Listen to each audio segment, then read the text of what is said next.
Hi, I'm Seamless, and today I want to talk to you about a problem that tends to befall newer producers a bit more, especially if you're brand new and you're working on your first song.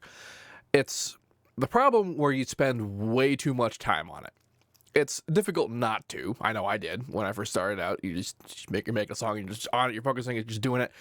And my suggestion is not to spend too much time and getting hung up on like a track. Even when you're not a newer producer, it's helpful to have sort of more than one thing with working on at a time. Like when I just finished up my EP, I was doing like 4 songs at a time when I was doing up the rest of that. And some of them are the rest of the songs are just older stuff that I finished, that kind of thing. So it's like beyond just being more efficient, there's an artistic reason for doing this. And that reason is that you don't get too involved in a single song. The simpler sort of explanation of something you might have heard before is the idea of composer's deafness, where because you've worked on the one song for so long, you cannot be impartial about whether or not what you're doing is even good. Not even by other people's standards, but by your own standards. You're just too used to it being the way it is that any amount of change to it is now no longer good, even if it actually is something you want to do to it. So what you have to do is you have to sort of recalibrate yourself. And there's a couple ways to do this. One way is to just work on something else for a while. And the other way is to spend a lot of time listening to music that's not yours. I do that. That's the thing I do. But there's a kind of, for the newer producer angle, there's still another reason to sort of not get all hung up on track.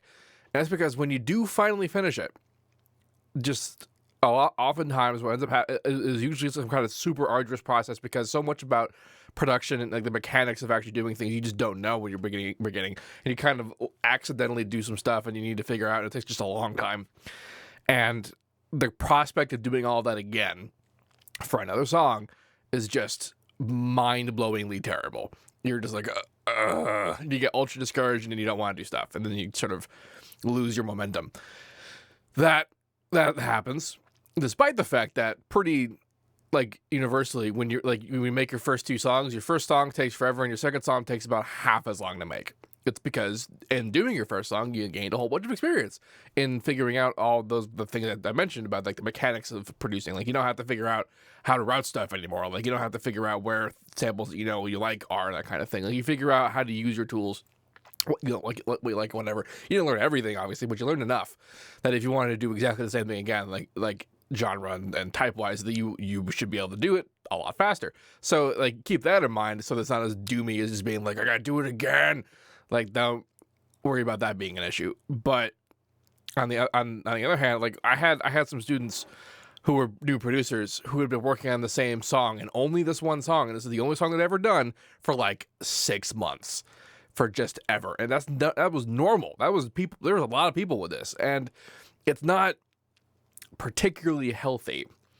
And not just because it colors, your idea of what the next song you're going to make is, but like it's kind of like this, the concept of how when you're a baby, a year in your life is forever. It's literally forever. It's your entire understanding of how long time is, from the time that you've started existence to the time that you currently are. And then when you get older, a year becomes so much more of a tinier percentage of your time, your idea, your expression of time, which means that time, it appears to sort of move faster, and that kind of thing. This is true for just about every kind of thing ever, that it can be measured by doing more in more time. So like you get your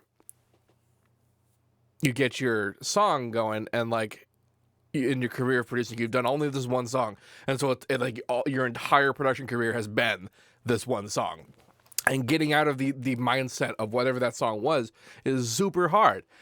And like it's almost, I would say it's just a lot better to sort of just parallel process, just to do more than one thing at one time. And as well, because you're gonna run into a lot of discouragement on working on any one song. You get you have a good feeling, you have a good idea, like I'm gonna make some songs, and you get inspired, and then you don't know what you're doing because you're a new producer, and those roadblocks just make you super discouraged, because you put down something and it just sounds like, oh. On that note, I want to point out that one a particular favorite saying of mine is to say that everything sucks right up until it doesn't.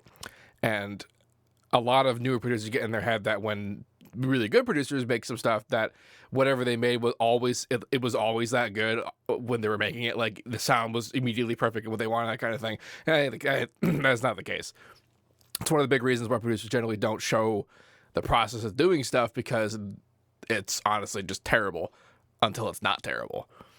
and spends a lot more time being terrible than it spends being not terrible. That's sort of a non sequitur, but the point being is that you can solve this discouragement by just working on something else. The flip side of this is that you don't want to have too many unfinished tracks. You want to actually be finishing stuff, but in the effort of finishing stuff, you want to not get hung up on one thing too much. It'll fuck with you, and it's a problem. Especially for stuff like, again, the whole idea of composer's deafness. You don't want to get too stuck in a rut, because you will get stuck in a rut very easily, especially if you've only ever been working on this one song and that whole thing, because you can't imagine it being any different from what it is. And like, there gets to be a point where not only that, but because you're new and you don't really get the mechanics of like mixing and sound design and whatever, however you arrived at where you are 6 months in is built on a whole bunch of stuff that you wouldn't have done if you knew better. Like, and this is true. Like, there's so many old tracks of mine that are actually pretty good that I like, but took so long to make. It went such a weird route that if I were to do it again, I wouldn't have done anything that I had done. I would have done so many more efficient things just because I had more experience and I know what I'm doing more.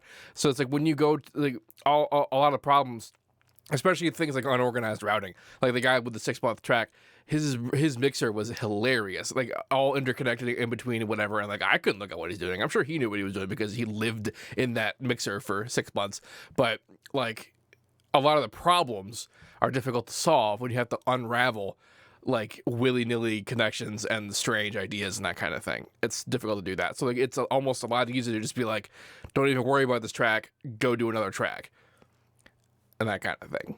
It's important when you're starting out to look at every track you do, not so much as an accomplishment of being a track, but for sort of the experience of teaching while you're doing it. And I mean, that doesn't ever really stop, honestly. It's you might get to a point where you can be like, okay, this is my style, this is what I'm going to do, and now when I make a track, it's going to be sound like the way I want it to sound, and that's fine. But typically, especially now, people tend to be a lot more cross-genre and very diverse in their individual works, and so that means every track is sort of a new experiment. It's a new direction and a new opportunity to learn stuff, and every track should be, personally a bigger accomplishment in terms of experiential acquisition than the last. And that idea. I hope all of that made sense. I had a more of a concrete point. My basic concrete point is don't get hung up onto one song too much of a. Don't get hung up on one song. Don't spend forever doing only one song. Spread out the workload. Do different things. And actually, some advice that I follow personally, and it actually led to my entire business model, was said to a guy, I don't remember who he was, but he was some like film composer, and the question that came up, like, this is actually like a layman. It was on NPR or something. The layman asked the guy, what do you do when you get stuck? What do you do when you're not feeling particularly creative? What do you do when you're not inspired and that kind of thing, or you're discouraged? Which happens all the time when you're doing any kind of creative work. It's super duper hard to sort of engineer creativity, to be a professional creative person. The idea to create on demand is a unbelievably difficult task.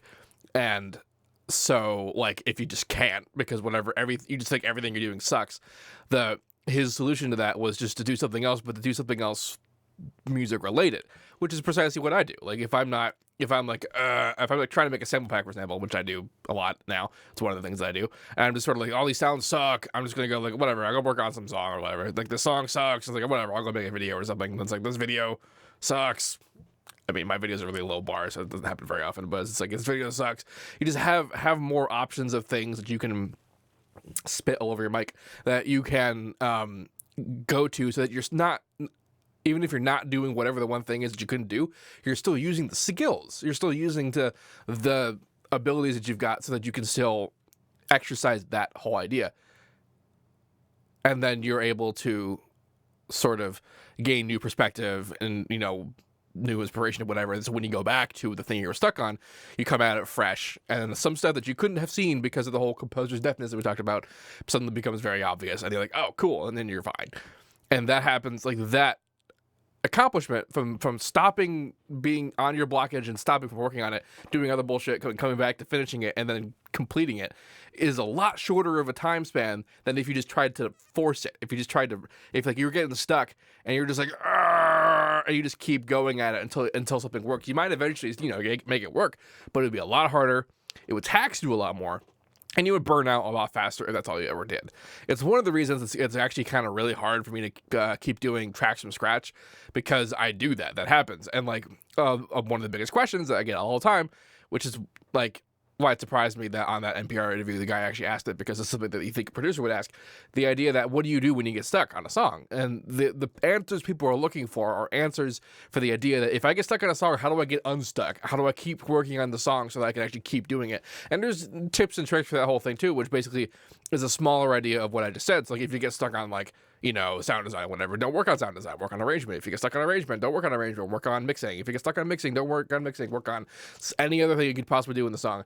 And just so that you could still be working on the song, but not be stuck on whatever thing you're doing, and maybe you get more inspiration, that kind of thing. And then if you can't do any of that, then you go work on something else entirely.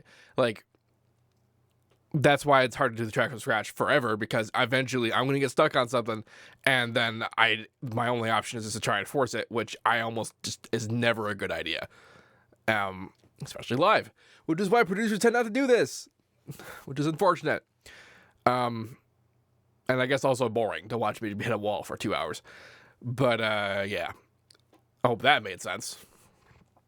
If you have any questions about this, please let me know. Don't forget to like, comment, and subscribe, and all that good stuff. And as usual, have a nice day.